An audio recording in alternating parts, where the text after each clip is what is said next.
Reborn and swapped, a past life's impact on my current relationships. At my mother's birthday party, I called a stranger Mama Ruth and meant it. The room froze, forks held midair, a piano note ringing from the speakers like a held breath. I'm Mara, 52, a hospice chaplain. I have a soft voice and a stubborn spine. I sit with the dying and the grieving, with vents and monitors and impossible choices. My job is to witness, to hold dignity when fear wants to snatch it away. It trains you to trust quiet details. Lately, those details have turned on me. I saw the woman near the dessert table, silver hair pinned back, a floral scarf knotted in an old-fashioned music teacher's bow. She looked up and it felt like I'd been dropped into an older life. Varnish, resin, fret wire, the smell of lemon oil on a maple workbench. The name rose uninvited. Mama Ruth. The pet name always spoken softly after evening lessons, the one I never should have known. Elaine moved first. Mara, she hissed, you're scaring Mom. The room began to breathe again, an embarrassed laugh here, a spoon stirred there. I tried to apologize, but my mouth was already describing a workshop no one in our family owned. A vice mounted left of center, chalk marks in June 8th time, a thin crack on the pegboard between pliers and calipers. It felt like telling the weather. Who are you? The woman asked. Her voice trembled on the second syllable of you, the way a string goes sharp when the room is too warm. I don't know, I said, truthfully, but I remember the workbench. Noah, my friend from the Genealogical Society, edged closer, eyes alert. He murmured, brief, anchor to facts. But all I could see was a hospital corridor washed in emergency lights, the newborn wing humming like a beehive. Somewhere, an old lullaby rose, 3 notes ascending, 1 falling, like a promise kept. My marriage rests on steadiness. Elaine's mercy rests on silence. My work rests on credibility. Break one, and the others shatter. There will be a meeting soon, in a borrowed room at the Genealogical Society, with a projector that does not care whose story wins. Photos, logs, codes. I can offer dignity to the living. The dead, I can only listen to. And right now, the dead are deafening.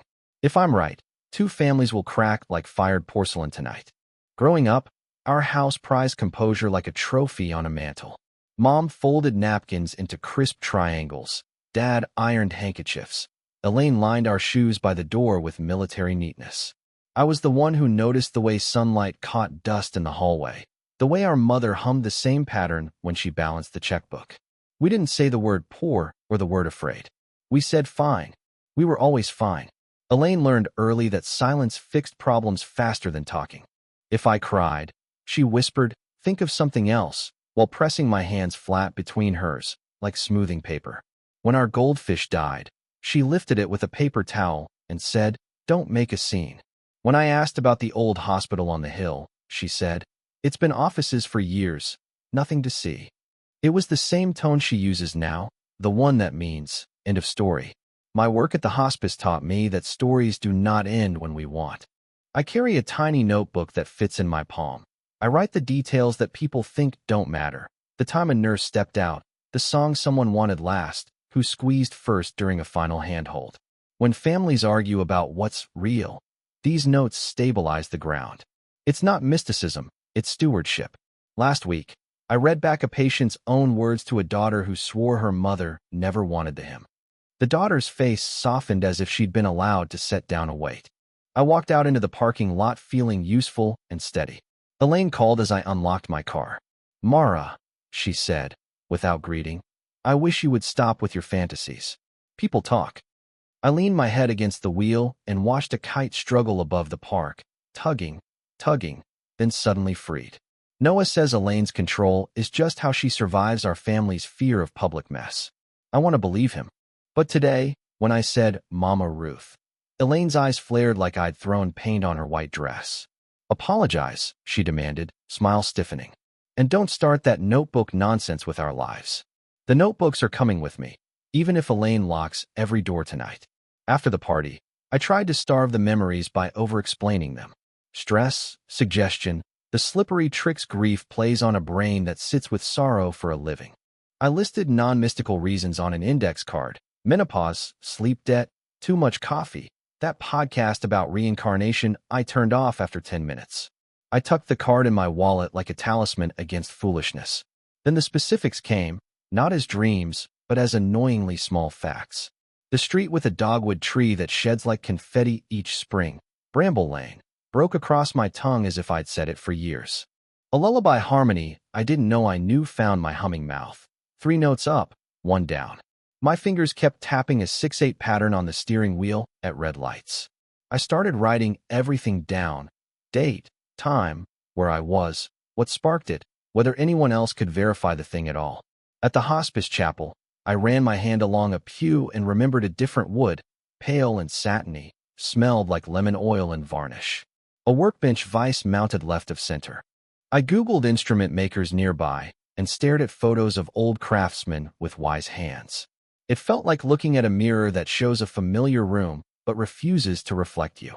A community bulletin lay near the coffee urn, a black and white photo of a music teacher leading a children's choir decades ago, fundraiser for the decommissioned hospital's archive project. The caption named her, Ruth Calder. My mouth went dry. The scarf bow, the raised hand, 2 fingers guiding a harmony. I took a photo of the photo and pretended it was for the chapel bulletin board. I told Noah at the library. He leaned back, eyes narrowed, and said, "Let's not chase ghosts. Let's chase timestamps." He showed me how to search digitized newspapers, municipal minutes, archived newsletters. He made me promise to write exactly what I think I know and where it came from. If it's real, he said, it will survive being checked. Bramble Lane appeared exactly where my mouth insisted it had always been. 2 days later, I saw Ruth in the grocery store by the pears, arguing gently with the scale. I didn't plan to speak. I was halfway past her cart when my mouth moved on its own. "Mama Ruth," I said, soft and stupid, like a child asking for water at night. Her hand flew to her scarf, and her eyes filled too quickly for a simple greeting. Elaine was there with a rotisserie chicken and a face that begged the ceiling for patience. "Mara," she said loudly, to the aisle, to witnesses, "we've talked about your episodes." She turned to Ruth. "Please ignore this. My sister is under strain." The word sister fell like a gavel. A stock boy coughed into the apples. "I'm sorry," I said, clawing for polite. "You look like someone I once knew." Ruth nodded once, tiny, almost guilty, and rolled her cart away with a tremble in the wheel. Elaine stared at me until the store music felt like a drill. "You promised to stop," she hissed. "You promised to stop embarrassing Mom." That night, trying to prove to myself I wasn't inventing drama, I opened the blue lacquer box that holds my baby bracelet, the one Mom keeps with the lock of hair and the ankle prints. The elastic had long since given up, but the plastic beads still spelled my last name and a code. I compared it to my birth certificate. Different code. The bracelet read 7B, 12. The certificate read 7B, 21. I told myself it was a clerical thing, a harmless typo from another era. I wanted to believe. The kitchen clock ticked like it had teeth. I took photos with today's newspaper in the frame, because Noah says contemporaneous or it didn't happen. Elaine texted a screenshot of the grocery cameras with the caption, "Call Mom now." I stared until the pixels looked like snow on a dead channel. I slept in the living room with the light on, feeling 12 and 40 and someone else I couldn't name, all at once.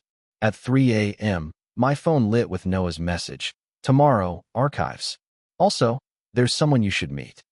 He named Jules Park, a records clerk who cannot forget or fudge.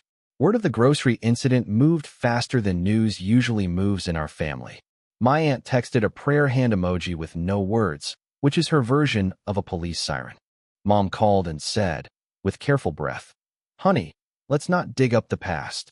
Elaine sent a list of therapists who specialize in grief delusions.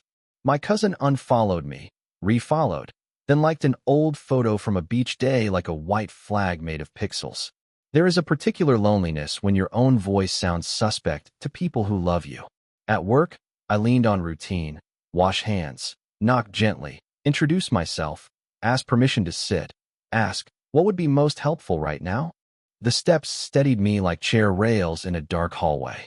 I wrote in my notebook between rooms, bracelet code mismatch, 7B, 12 versus 7B, 21, eyewitness name tags, community bulletin photo of Ruth, location of Bramble Lane. I left space between entries, as if truth needed air. Noah met me at the municipal archives with a thermos and the face he wears when he's trying to keep me from floating off. Method, not mysticism, he said again, tapping my notebook. Dates, logs, verifications. If this is real, it'll tolerate sunlight. He made a list on the back of an envelope. Bracelet provenance, birth certificate sources, shift rosters, outage reports, accession numbers, retired staff interviews, custody of evidence. Or we could stop, I said, surprising both of us. He nodded like someone agreeing not to light a match in a dry field. We could, he said. But your body already knows something it can't unknow. Let's find out if the world knows it too. I wanted to be small again and obedient, the girl who didn't make scenes. But the light in that old corridor kept flickering inside my head, red and humming, and the lullaby insisted on its falling note until my teeth ached. Elaine blocked my number for 24 hours. She knows I hate silence more than I hate being wrong. By morning, she would escalate from silence to careful sabotage. Jules Park arrived with a tote bag and the posture of someone who has never once cut a corner where a corner did not want cutting. She wore a plain cardigan, practical shoes, and a badge from the hospital's last year before administration became a contractor's problem. I'm not here to gossip, she said, before I even shook her hand. I'm here because the records have a seam you can feel. Jules asked for my notebook. She flipped gently. You write like a unit clerk, she said, and I took it as a blessing. Noah slid a municipal report across the table. Power outage, he said, tapping the date, my birth night. Storm damage tripped a transformer. The hospital ran on backup for 41 minutes. Most floors were candlelit quiet, but the NICU hummed like a ship. The outage log included notes on tag verification after lights returned. 2 infant IDs were flagged for adjacency checks, 7B, 12, and I stared until the numbers blurred. Jules nodded as if I'd said something brave. Adjacency checks were routine, she said, but they only flagged them after outages or code events. Someone did the right thing, but notice the initials. She pointed to the photocopied memo. Hand-scribbled initials by the flag codes did not match the nurse listed for the shift. This happens when a tech signs for a nurse, she said, or when a nurse signs distracted. Or when a nurse is across the hall, Noah said, comforting a mother having a hemorrhage. Jules closed her eyes for a second, like a person smelling rain they remember. That night was chaos, she said softly. I remember running, and music from the fundraiser downstairs leaking up through the stairwell, because somebody propped the door. The paper felt hot under my hands, like I'd been holding it against a light bulb. I wrote the numbers again in my notebook. 7B, 12. 7B, 21. When I looked up, Jules had placed a slim, battered logbook on the table. This is a personal copy of the badge and ledger, she said, saved from recycling on the day they gutted the wing. It listed who entered the nursery that night and who should not have. We spread papers like a bad card trick across the reading room table. The badge and ledger named 6 people on the nursery floor during the outage window. 2 RNs, a respiratory tech, a unit clerk, a pediatric resident, and a custodian listed as courtesy assist. The payroll file for that week, dug from microfilm like a silver fish, showed one of the RNs clocking overtime she later disputed. A photocopied shift calendar, thin, almost translucent, carried a retired nurse's penciled notes, door propped. Oh, Noah's pencil flew. Chain of custody matters, he murmured, numbering each item, listing where it came from, who witnessed it, and where it would be returned. Jules checked his list with a faint approving grunt. There was a sticker problem that month, she said, tapping a line in an internal memo about vendors. A shipment of ID stickers arrived cut a millimeter off, and the alignment was testy. She made a face like an engineer tasting bad soup. We saw more misfiles when people moved fast. In the stack, we found an incident note that at first looked like any other, an adhesive failure on a bassinet card, handwriting corrected, initials changed from J, P, to C, R. That's not me, Jules said. I was off the floor. Her eyes went far away. I remember the technician who scribbled like that. She was good, but she signed for people without telling them. I followed the marks like a scavenger trail. The wrong initials, the sticker crooked by a hair, the technician's rushed signature, a bassinet moved 3 stations and then returned. It was nothing until it was everything. I drew a crude map of the nursery on a legal pad, labeled stations, measured steps between cribs, wrote times from the outage log like a metronome along the margins. There, Noah said, tapping. If you're holding two bassinets during a power blip, and a card lifts, and a sticker fails, and someone signs for someone else, it becomes simple to swap identities without knowing a swap happened at all. Noah insisted we keep the human part moving as carefully as the paper part. Documents can prove a process, he said, but your body keeps insisting on a place. He called the number on the bulletin and arranged a polite visit to see the decommissioned hospital display, and, if she felt comfortable, to say hello to Mrs. Calder.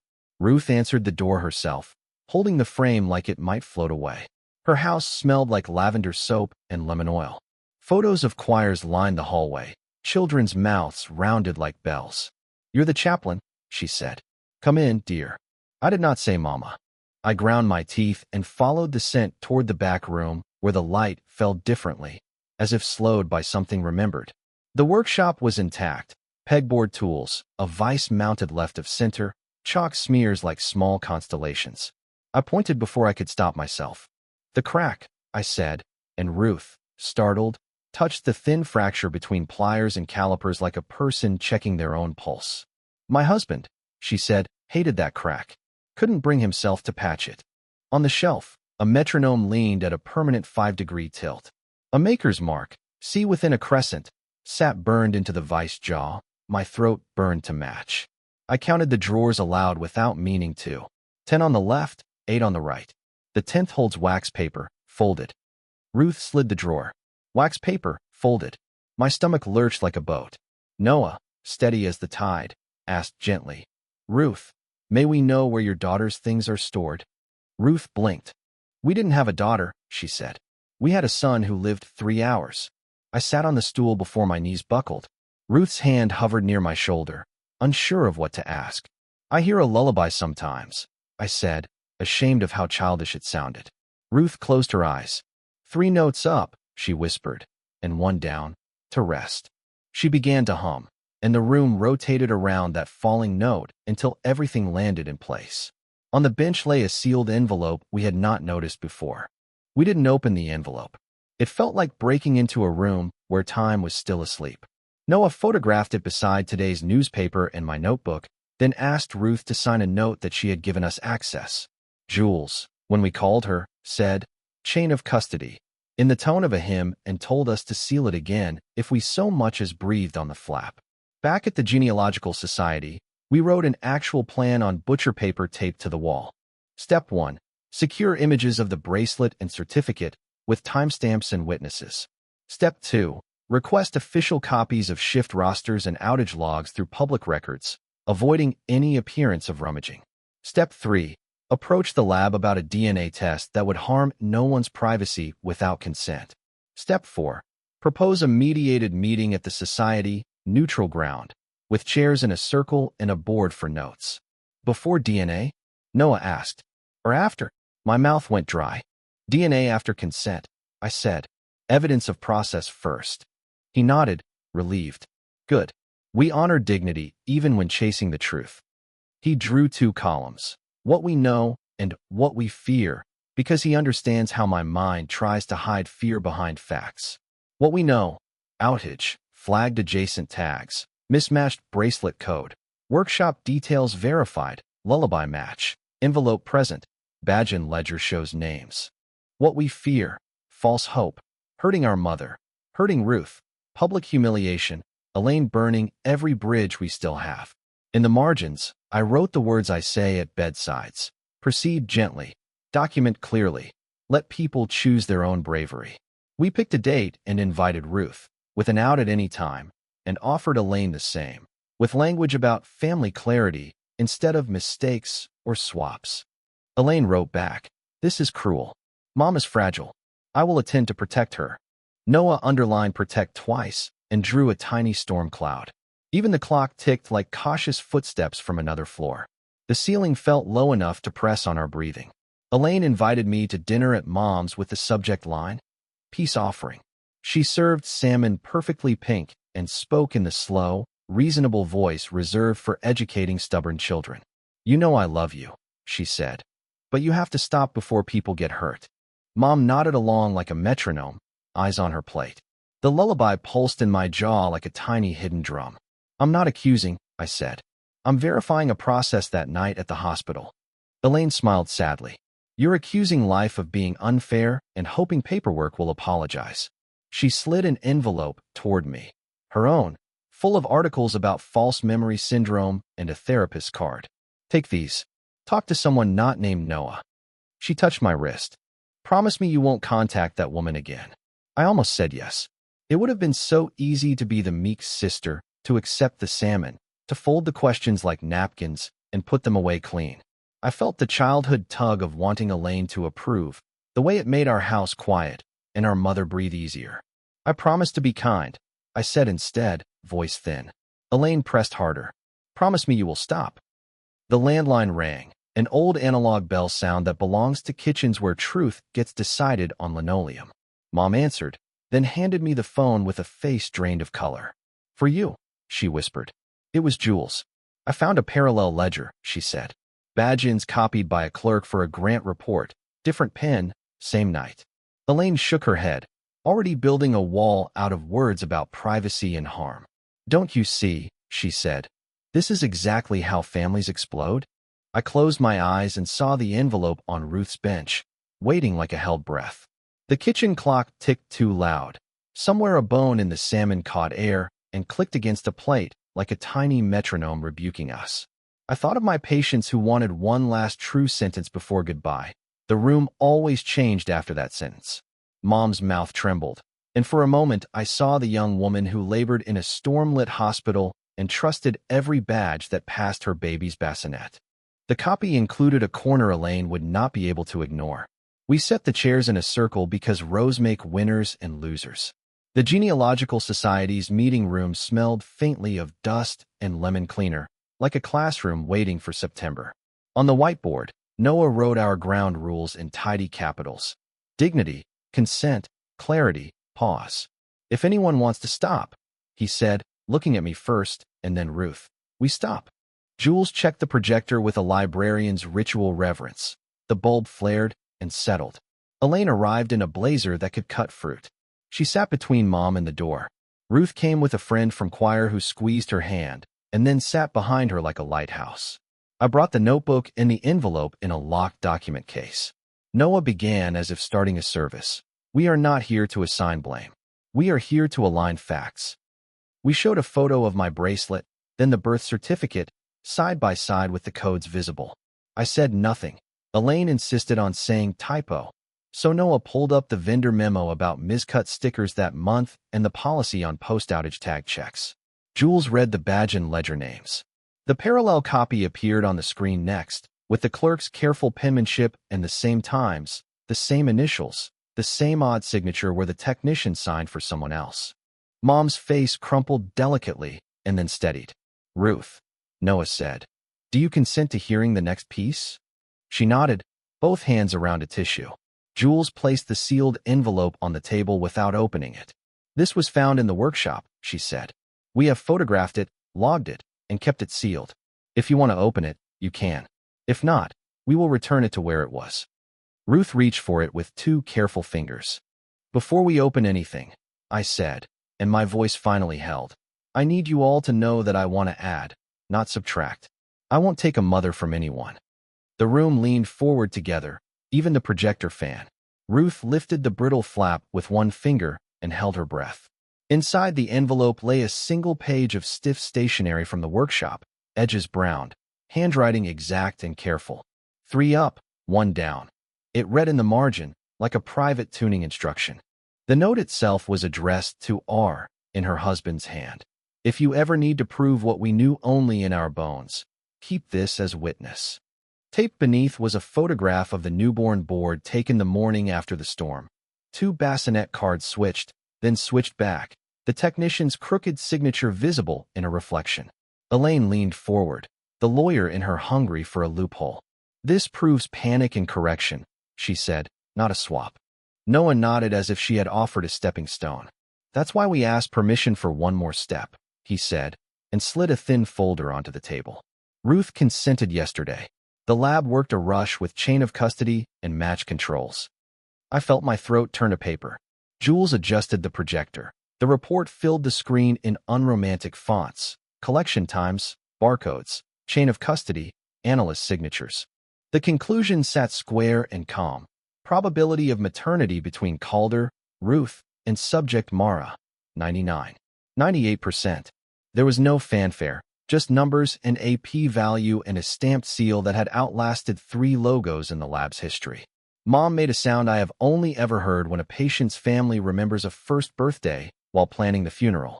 Elaine's mouth tightened so hard the lipstick split at the corner. Numbers can lie, she said, which is the prayer of people who have run out of better prayers. Ruth's friend from choir began to cry in the quiet, once unashamed. Jules changed the slide to the photograph again. Under the crooked tape, the lullaby phrase peeked through where someone had doodled it on scrap: 3 up, 1 down. The tuning of a life we didn't know we were playing. Silence scraped the walls like sandpaper before anyone breathed. Elaine stood so fast her chair skidded, and her careful mask cracked. The next week became a new kind of paperwork. The hospital's successor organization assigned a compliance officer to review archive procedures. A letter arrived acknowledging historic discrepancies and offering to amend records where appropriate. The county clerk explained how to add a notation to my vital record without erasing the one that raised me. Words like supplement, annotation, and non-prejudicial correction became the furniture of our days. The Genealogical Society scheduled a quiet addendum ceremony, a thing with coffee and respect, not balloons. Ruth set a plate for me at her kitchen table alongside the lavender soap, like she had been making room for a long time without knowing it. We spoke in small portions. She showed me choir programs. I showed her my hospice chapel. We both learned how to grieve and welcome in the same breath without smothering either thing. She told me her husband died believing some stories are true before they're provable. I told her he was right in the way that makes a person ache and sleep. At work, a colleague asked if I was okay to handle families right now, and I said yes even when my jaw said no. A family cried on my shoulder, and I let them. And then I sat in the supply closet for 5 minutes staring at a box of gloves like it held instructions for being human. Noah brought tea, stashed it where the volunteers hide their decent cookies, and smiled when I found it. Jules returned to her retirement as if resuming a book, but I caught her walking once in the hospital parking lot, hands clasped like prayer. Elaine mounted a defense with the precision she usually saves for Mom's medical forms. She told relatives that love is not a lab result, that I was gullible, that the story crowd had infiltrated me. She sent links about mistaken tests and demanded the lab run another set with her chosen supervisor. Her emails CC'd everyone, subject lines like boundaries and liability. The punctuation clenched like teeth. Mom begged me to give Elaine time, like a healing rib.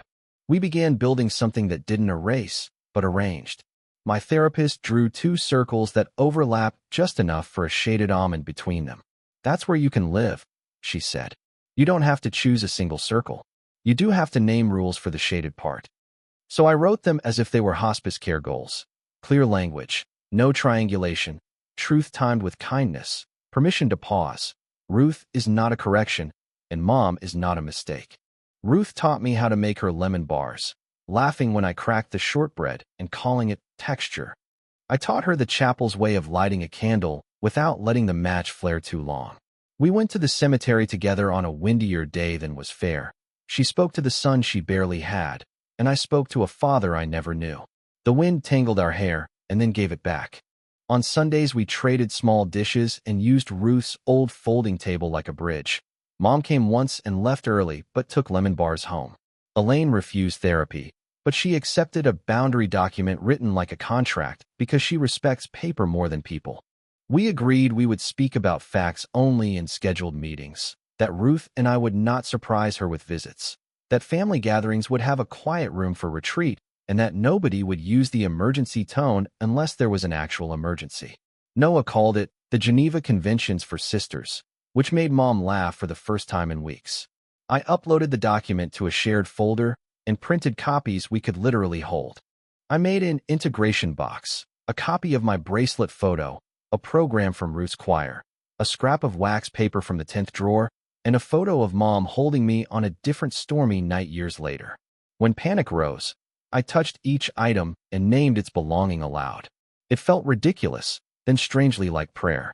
One evening, Elaine texted a picture of Mom smiling and wrote, "She asked about your work." I answered with a photo of lemon bars and wrote, "Tell her I'm bringing a small plate." I would not trade truth for quiet, not anymore. Some nights, when the house finally murmurs itself to sleep, I sit at the kitchen table with my notebook open and try to measure what changed. Not the facts. The facts are loud enough to sing themselves, but the way my body fits the day. I used to think belonging was a single chair at a single table. Now I know it is a circle of chairs and a standing invitation to step in, step out, and return without penalty. Being a hospice chaplain trained me for this, to hold dignity steady while people walk across a shaking room. The past life that insisted on Ruth's door did not replace my life. It braided the rope I hold when the wind kicks up. When I stand in the chapel and watch a family make a decision together, I think of our whiteboard rules: dignity, consent, clarity, pause, and how they translated into the way we promise to live with each other. If you are watching this because a story has grabbed you by the collar, start with dates, not drama. Write what you know and where you got it. Ask for consent before you ask for proof. Honor the part of the story that is feeling and the part that is ledger, and do not let anyone sell you a piece that relies on secrecy. If someone you love needs time, allow it, but do not make yourself a ghost to purchase it. Here is the practical part one wish someone had handed me. Make 2 columns, what I know and how I know it. Keep originals safe, note witnesses, photograph with today's paper, and write a one-line purpose for every request you make. Add a 3rd column for fears so they do not hide inside the facts. Put the paper somewhere you can reach when shame or pressure tries to fold you small. One afternoon, Ruth and Mom stood shoulder to shoulder over a pan of lemon bars, arguing gently about when to pull them. They reached for the oven mitts at the same time and laughed like schoolgirls. Later we walked to the workshop, and I ran my hand over the vise, left of center, leaving the crack unpatched on purpose. Some broken lines are memorials, some are guide marks. Sometimes they are both, and that is allowed. The hopeful part is simple. You can choose truth and keep kindness without letting control win.